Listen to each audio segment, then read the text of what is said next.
Today I am going to review the movie called Father of the Bride. A wise man once said that funerals bring out the best in people, whilst weddings bring out the worst. Unavoidable wedding-related activities and commitments include arguments about whose traditions should be observed, unpleasant encounters with strangers who are now considered family, and a rush of wedding-related events. Even while weddings might be stressful, they frequently inspire interesting and entertaining films. Edward Streeter's wry novel about the social mayhem, staggering cost, guest list debates, and bittersweet emotions accompanying his daughter's wedding is in its third feature film, not to mention the many variations it has inspired. It serves as a reliable foundation for a mix of broad comedy, generational conflict, and the mixed emotions of pride and loss. The title makes it apparent that the father is the major subject for a reason. He takes the wedding as an occasion to consider his own place in the world because his daughter made her own decisions and choose someone else to be the most significant guy in her life. This issue benefits from focusing on two Latino cultures. WASP-style households were the main subject of the Father of the Bride film starring Steve Martin and Spencer Tracy. This one makes the most of the vibrant colors and joyful music that are fundamental to their culture and is about Cuban Americans in Florida. Andy García and Gloria Estefan play Billy and Ingrid Herrerra, and Adria, Arjona, and Isabela Merced respectively play their lawyer daughter Sofia and her aspirant fashion designer sister Cora. The couple plans to leave their jobs at New York legal firms to work for a non-profit in Mexico. Adan, Sofia's fiancé, is Mexican. As a result, there are several generational and cultural conflicts. Instead of a Christian wedding, they would choose a ceremony presided over by my guide Monica from the Zen Center. Will the wedding feature mariachi or salsa music? Just wait until you see Billy's response when Adan's father announces that he would be bringing Mexican cigars to the reception. There are arguments within the Herrerra family as well.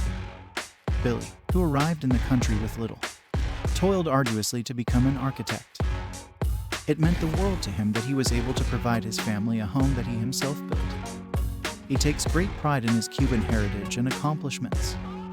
Ingrid, though, believes he disregards her. Counseling hasn't made a difference. Therefore, she wants to be divorced.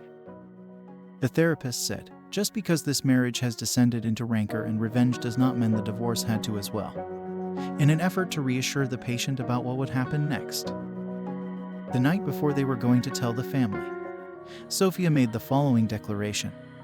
I've found someone, I'm engaged, and I want to get married in a month so we can relocate to Mexico and start new jobs. Billy and Ingrid decide not to tell anyone about their divorce until Sofia gets married. That secret replaces several of the plot points from the earlier editions, emphasizing the issues between Billy and Ingrid more. Skip the disgusting comedy about slipping into the in-laws pool and Spencer Tracy's anxiety fantasy. One of my all-time favorite movie moments is when Elizabeth Taylor tells Spencer Tracy why she decided to call off the wedding. His seamless journey from anxiety to relief to understanding to profound paternal love combined with the regretful knowing of all the lessons in love the young couple has ahead of them was a masterclass in acting. In Steve Martin's version, the sequence is almost just as good.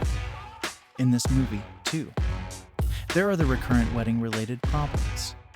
Wedding planners and upselling offer some satirical humor.